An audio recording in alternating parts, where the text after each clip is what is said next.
Hello, and welcome to episode 10 of the Pos-cast with Rabbi Shmuel Posner and myself, Seth Hellman. Rabbi, how you doing today? Oh, Baruch Hashem, number 10. That's a minion. That's amazing. 10 powers of the soul. 10. 10's a huge number. It is. It feels everything has flown by, but also the first episode feels like it was so long ago. It's this weird dichotomy where it was, the first episode we were recording and school hadn't finished yet, and now we're recording and it feels like school's been over for forever. But when you really think about it, I mean, graduation was barely over a month ago. Right. That's how time plays games with you. It does. It really does. So let's get right into it. We got a couple of interesting things on the docket. And the first thing on the docket is who wants to be a billionaire? So I don't want to be a billionaire. Oh, are we talking about the sub? A little bit, but actually, even more than just that. We get beyond that, but that too. I don't want to like beat up and say, "Oh, this guy's such an idiot. He spent $250,000 going down," even if he came back, which sadly he didn't. They didn't. Like his son was so excited he's going to solve a Rubik's cube, 12,000 feet down below. Like, whatever. I don't want to talk about how foolish that was. But the thing is this. So I don't remember, it's probably like 6 months ago or so, there was like this lottery that was like $700 million or something like that. Really not, almost, maybe it was even a billion. I think like close to a billion. And so I was thinking to myself that, someone's got to win it. And why should I win the lottery? Like, why should somebody else win? I can win it. And so I thought, okay, I'll win the lottery. Why should Hashem give it to me? I'm as good as anybody else. Then I thought to myself, oh my goodness, if I had all that money, what would happen? What would I do with it? So most people, you ask me, some people, win the lottery, any regular person will say, oh, I'm going to buy a house and go travel the world. Or, they come with something like really, but from a Torah point of view, let's talk about the Jew and his stuff or her stuff. Like Hashem gives us stuff. What do we do with the stuff that Hashem gives us? It's a responsibility. It's not an opportunity. Oh, money is an opportunity to do so many things. If only I had money, I would do this, I would do that, the other thing. And even if you would do good things, if I had money, I would, I know this guy in Brighton, a friend of ours, he needs medical care and they're making a fund for him. Oh, I would give them so much money to take care of him. Which I would. But then there's the other part is also it's a responsibility. So if you have $1 billion, it means Hashem says, I'm going to give you this money. It's your responsibility to take care of that money and to use it. And you have to use it wisely and for a good purpose. That's a responsibility. In a weird way, the poor person doesn't have to worry about that. He has to worry about having enough money to feed his family, to pay his rent, whatever. I'm not saying that it's a great place to be, but you don't have that responsibility. This is, I'm in charge of this money. I got to make sure it goes in the right place. So I decided that the stress of it was too much for me. So I made sure that Hashem wouldn't allow me to, I can't, Hashem can do whatever he wants, but I wasn't going to help Hashem make me a billionaire. So you know what? Guess what I did? I didn't buy a ticket. Wow. So I didn't become a billionaire because it was too much for me. So when you talk about this, this billionaire who spent $500,000 to go with his son down into the submarine, which really, if you think about it, I don't begin to understand what the value of it and all that kind of stuff. But the flip side of it is, for whatever value it comes to him. So here's the deal: if you're a billionaire, what percent is $250,000? It's a small percent. So the question is this: $250,000, how much value can you get out of it? And really, it's relative, right? If you have $1 billion, what's the value of $250,000? If you have $50,000 in the bank and someone gives you $250,000, that's tremendous value because you can, let's say, buy a house, buy a car, all these different things that you can do with this money, right? So and then we do this constantly. Like, it's only a nickel, what's a big deal? Right? Another person might say, oh, a nickel's a lot, or a dollar, say $1, make it more. It's cost another $1, so on.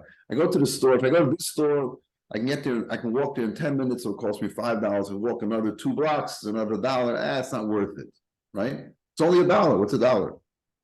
But that's the wrong way of looking at it. I'm not telling you should walk the other 2 blocks. Maybe you have something more important you can do. But the absolute value of money, which means the absolute value is that Hashem gave it to you and you have to use it for a good reason. That ups the whole thing. So you can't just say, you can't waste anything. Wasting means Hashem gave you something, you're not using it. You have to be always focused. Like there's a story with the Rebbe Rashab, the 5th Lubavitcher Rebbe, and his son, the Friedrich Rebbe, the 6th Lubavitcher Rebbe. They were taking a walk and they were talking about how divine providence, Hashem runs the world, right? And as they were talking, so his son was getting so engrossed in the topic. And the idea of divine providence, even a small leaf, Hashem controls everything. And he took a leaf off of a bush and tore it up. Like when you go and walk in this, and the father said, look, we're just talking about Hashem does everything. He looks at every single detail of the world. You just destroyed this leaf for no reason. So we don't think about it that way. Like, it's not so valuable, it's on this. But if Hashem created it, has absolute value to it. That's the point. That's why I don't want to become a billionaire, because I don't think I can handle it. But this takes us into our next subject, which is the $175 burger and $100 cup of coffee. Now this is an amazing one. This is the whole podcast. Pos-cast is worth it for this story. So the $175 burger is a story I read on the Jewish website. It's actually called Ha-burger. It means the burger. Now, why would a burger cost $175? So I didn't really read it carefully because it was like so dopey to me. I didn't want to, but basically it's 12 ounces of beef and it's like wrapped in gold. Is gold edible? I guess so. I think so, because I seem to remember as a kid watching Food Network and them doing like desserts, like chocolate that had gold in it. Okay, so gold is edible. And it's cooked in a certain way, and then it's packaged in a certain way. They bring it in a box, and you open the box, and the steam comes up. Okay, wonderful. That's 100%, and it's kosher, probably Glock kosher, right? So it means there's somebody who keeps kosher who values the experience. And the guy who sells it says it's not the taste of the burger; it's the whole experience for $175. And of course, I didn't. I didn't read all the comments below. I'm sure everybody said, this is so dumb. There's a waste of money, blah, blah, blah, blah, blah. Okay. Now, here goes the story with the $100 cup of coffee. This happened when I was in shul, not in the Chabad house, and the doorbell rings in the Chabad house. Now, we have a system. I can see on my phone who's at the door. I see it's a Hasidic guy. I didn't know exactly what he wanted, but I figured, it's like, what time is it? It's like 6:30 in the morning. Right? It's early in the morning. Anyway, actually, I didn't go to shul yet. I was preparing to go to shul. 6:30 in the morning, right? And so I buzz him in. Then I go downstairs, right? I finished whatever I had to do, went downstairs. It's 2 guys with a little girl, like 6, 7-year-old girl. Last Friday, actually. And I said to him, they said they wanted to daven. So, no problem. I said, they came for an appointment at Children's Hospital. I said, what time is the appointment? I was going to send them to go to shul. But it was like 7:30, 8 o'clock. They would never make it. So I said, daven here. Then I said, can I get you anything? They said, yeah. Can you get us a cup of coffee? I said, sure, no problem. I said to them, sugar, milk, no sugar, milk. Then the guy says to me, he says, what kind of milk is it? Now, what did I answer? Milk. No. He said, what Cow's kind milk. of milk? What did I answer? Cow's milk. No. One last try. Dairy. Chol Yisrael. Oh. I said, it's Chol Yisrael, and I knew what he was asking. He didn't say what kind, whatever. He said he needed something. What kind of milk? And I knew what he was asking. And I'm not going to get there telling you which brand it is. I don't even remember myself what it is. I just said, Chol Yisrael. I brought it down. I gave him the coffee, and I left because I was going to shul. That was the story. I went to shul. Okay. Came back and I saw, I tried to straighten up the shul, whatever, they put the books back, whatever. And I saw the pushka there. So I opened it up, looked inside. Sometimes they do because if there's a lot of money there, I want to leave it there in case somebody comes, you don't know what it is. I don't have any issues. Okay.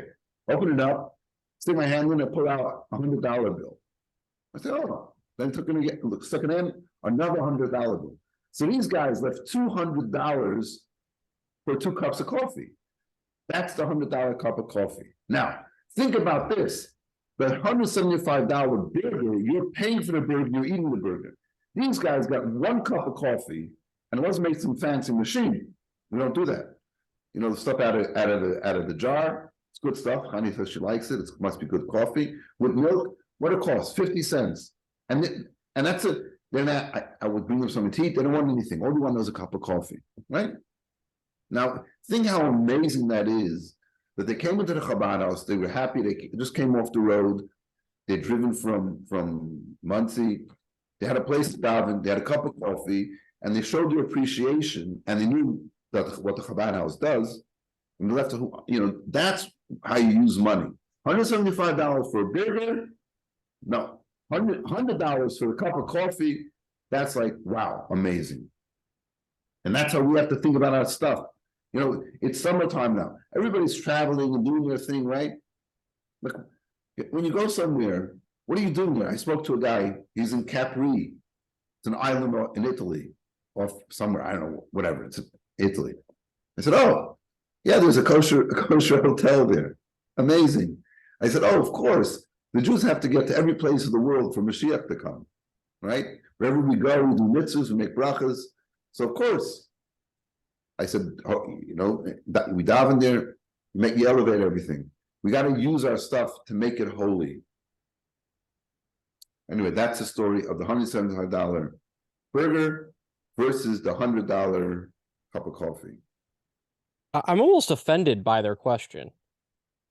Who walks into a Chabad house and has to ask what kind of milk it was? They really think that you had Chalav Stam? Like, really? I thought about that too. That's why I wasn't rude, but slightly abrupt. Like, don't hack my shiny. If I'm giving it to you, you can eat it. But that's okay. I don't take that as an insult. I have no problem with that. No problem with that. People are very meticulous about eating kosher. And, if they want their certain brand or a certain thing, it's fine. I didn't really care. That didn't bother me. But yeah, that's why I was sort of like, kind of bizarre question is that. But that's okay. And that's why I just told it's called Yisrael, and there was no more discussion. Then I thought, maybe they're not going to drink the coffee. But then I came down and saw that they did drink the coffee. So they did trust me ultimately. That's okay. It's okay. I'm kind of offended on your behalf. I'm genuinely offended by the question. I'll tell you what the thing is. Perhaps, when you come from a place like Muncie, right, where everything is so, there's 10 eyes on every single thing, and you know what's going on, all that, and you have a certain comfort level. You know exactly the guy who sells you the milk. The store. The place. The guys that I'm doing shul. There's a certain comfort level there. And when you get out of your comfort level, you get on guard for everything. And sometimes you don't realize, like, hey, but it's been long accepted amongst like Hasidim and other types of very frum people about eating, not to eat another, be very careful about what they eat and where they eat it. Because you don't know, kashrus is such a fine art. It could be a little bit to this way, a little bit to that way. So I took no offense whatsoever. In fact, in general, when guests come, there's other things like, oh, you daven too late, you daven too early, you daven this way, that way, the mechitza is too big, it's too short, it's too this, too that. It's like, hey, you're my guest. I'm here to welcome you, to make you comfortable. If you're not comfortable davening at this time, daven earlier, daven later, do what you want. You're a guest. You got to treat your guests that way. No offense taken. So this week, this Shabbos is a bit of a busy Shabbos now. I mean, we have a double parsha, so it's gonna be a little bit longer. Is there a particular lesson in the either one of the parshas, or that you have on top of your mind right now, or maybe from the Rebbe that's on top of your mind right now? Wow. So actually, I thought you'd go a little bit of a different direction, but I'll just throw in there that this Shabbos is Yud-based Tammuz, the 12th day of Tammuz, which is when the previous Rebbe was freed from prison. So on the Chabad calendar, it's a very prominent day. And together with Chukas of Barak, double parsha, you're right. And two very powerful parshas. There's a lot of stuff going on in Chukas. We have the passing away of Aaron, Miriam, and the story with the well, hitting of the stone. Then Barak, of course, is the whole prophecy of Biram, which talks about Mashiach. So there's a lot of energy in the two parshas, and I think the point of it all is like transformation of darkness to light. Think about it. Chukas, you come in contact with a dead body, which is the lowest level of impurity, and that gets transformed to purity. Barak, who wants to hire Bilam to curse the Jews and just gets flipped completely on its head. From curses comes blessings. So, and the Frierdiker Rebbe getting out of prison, same thing also. Every time there's a down point in life, the up point that comes afterward is much greater. The light that follows the darkness is much greater than darkness was before. So so the fact that and redemption, the whole redemption thing. Rebbe always would talk about it like on a day, we call it a Chag HaGeula, celebration of redemption for the Rebbe, who for the Frierdiker Rebbe got out of prison. But he says every redemption is a little piece of the ultimate redemption, the concept of redemption. So I think that's something we should take into consideration. This fits well what we've been talking about before. Redemption means to see the godliness in everything that you do. That because when Mashiach comes, it's going to pull back the veil. It's going to see God's all over the place. Everything is God. Everything is Hashem. So a little bit of redemption is that we are able to find the light of Hashem in everything that we do. Which brings us to our final topic on the list. You have the list there? I don't think there is oh yes, there is one more. Grateful Yidden. I almost missed it. I know, it was so interesting. And that's what happened on Sunday while you were celebrating with Benny and Michal. Big mazel tov to them for their wedding. Two BU students, very active in Jewish life here. They graduated, right? Both graduated? Yes. Yeah, Benny graduated at the same time last year. So that's, it's a great simcha. It's wonderful. Jew marrying Jew, it's a win. So while doing that, so I knew the Red Sox were out of town because Shabbos was quiet. And the Red Sox were out of town, but there was a concert this weekend. I that's the whole point. There was a concert. What do I know from concerts? None of my business. Then somebody says, "Oh, we should go do Mifsari. We should go find Yidden to put on tefillin with." Because a lot of Jews are coming to his concerts. I still knew who the concert was. Then finally, when I met him to go there, he said, "Oh, it's the Grateful Dead." I said, "Oh, the Grateful Yid." Because this guy in California, San Francisco, he used to do the Grateful Yid. And wow, what an experience that was. You know about these deadheads? They're like... I'm aware of the balloons, but that's about it. Balloon? Yeah, there's like a whole thing that has to do with balloons where they like they blow them up and they pop them, and I don't know what the deal is. Right, I don't know either, but I was there and they were popping balloons, these grown people, like, what is going on here? But anyway, so what they had was, right across from Fenway and Brookline Avenue, there's like this parking lot. Right past, there's a place that called Beer Works. I never went in there, by the way. We should do that once. Anyway, so now that you're an adult and you're not a student, so I can go drink with you. Verbring.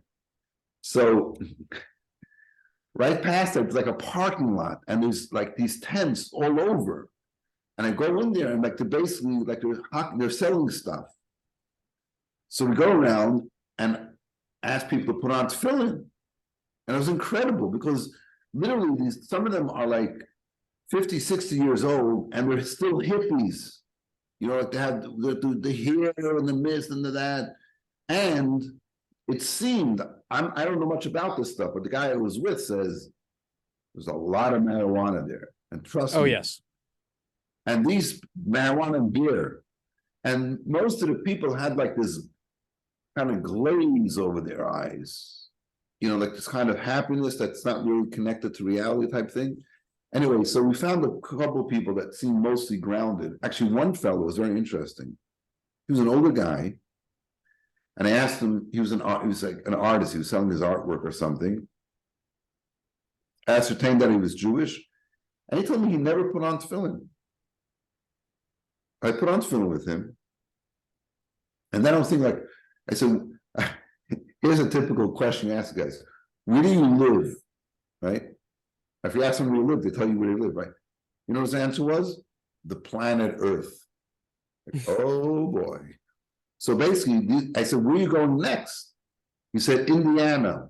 Because these guys follow the band. They follow them around. Jeez. Like, there was a van parked in front of the Chabad house. And I looked inside, like there was two people living there with their pets. I mean, I didn't look in, the door was wide open because they were, getting here. Like, okay. Anyway, so I'm talking to these people, he lives on the planet Earth and whatever. So two things I want to tell you. One of them is I wanted to keep a connection because he's a really nice guy, really genuine guy. So I gave him my business card and I said, wherever you go, find Chabad house. Go there and put on tefillin or daven or do whatever and tell him you know me. Then I said, all right, I got to do something more. It's not enough. I pulled $1 out of my pocket. He opens up his wallet and he has no money. He puts the card in. And then I pulled out $1 out of my pocket and I said, yeah, I want you to take this $1. And whenever you get to the next Chabad house, in Indiana, wherever city you're going, I'm giving you a mission to put that $1 in the charity box. And the guy folded it up, put it in his wallet next to my card. We'll see. Maybe he'll get back to me one day. Maybe not. I don't know. It doesn't matter. But I thought that was so important because the Rebbe would give dollars, right? And the point of the $1 was to give it to tzedakah to somebody else. It's an old trick that Chabad uses, by the way. Let's say a guy says, "Oh, I'm going to this and this city," and you want him to get to the Chabad house. So say, "Yeah, of course, I'm going to go visit." You give him $1, or some people do it even more. They write it, they put it into an envelope and write to that rabbi's name. When you get there, do me a favor and drop this off. But I do it straight out. Give me the $1 and say, I want you to go to the Chabad house and put the $1 in the Pos-cast. And people have done it the opposite way too. People have knocked ringing the doorbell.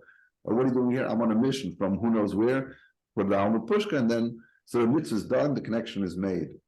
That was one thing. The other thing is that these people, I was talking to them, and they popped the balloons. The other thing is the concert started already, so these people had no tickets. So they're walking around like this. You know what that means? Allegedly, I don't know who started this whole band, but he said that if you don't have a ticket, you should raise your finger and hope for a miracle that you get a ticket. Seriously. So when I first met the guy, I said, why do you feel like that? He said, I need a ticket. I said, oh, you're paying to Hashem, right, to get a ticket. And then, yeah, they're waiting for a miracle. So anyway, so I'm talking to a couple of them, and they have this very spiritual side to them. And that's where this brings us back to the beginning we spoke about the $175 burger and that $100 cup of coffee. See, they wouldn't spend $175 on a burger. That to them is like, they don't have that money and they don't deal with money that way. Like they're much simpler and much, in a way, very spiritual. But what they're missing is taking that overwhelming amount of spirituality and bringing it down into practical acts of how you live your life. It's very nice to be spiritual and to live in a van and go travel after this, band and because it's music is whatever, inspiring, whatever it is. The other thing is to be able to live in a life that we live in, the normal life, but not become not a person who spends $175 on a burger. I won't do that. Because eating is an act of putting fuel into the body so I can serve Hashem. I'm gonna waste time. It's not an eating experience, but an eating experience. It's like putting gas into your car. You probably, if you were in Tanya with me, I probably told you that. You put gas into your car. It's like it's an experience. Oh, we're on a great trip. You know what I did? Stop on the way, and it was like we put gas in the car. Well, so when you're eating, what do you shouldn't. Your body's not a car, and the food's not gas. What you're eating is a means to get somewhere. It's not an end. It's like the eating experience. Anyway, so that's the whole point. So these guys have that. They're really high on the spirituality, but they're not there in the ground. Which we talk about this in the past few weeks about Jews in the desert versus Jews going to Israel. Spiritual. But then you have to have a balance between the two. If you took that $175 burger guy and clone him together with the graceful Yid guy, you have the guy who's really grounded in physicality, materialism. Then you have the guys in spirituality. You know what you end up with is $100 coffee guy, because he needs a cup of coffee because it gives him strength and energy to daven, and then he takes $100 and put in the pushka. Beautiful. Quite the dichotomy between things. You have a bunch of stoners, and then you have this wonderful Chacham who gives $100 for a cup of coffee just because he got a place where he could go to daven really quickly.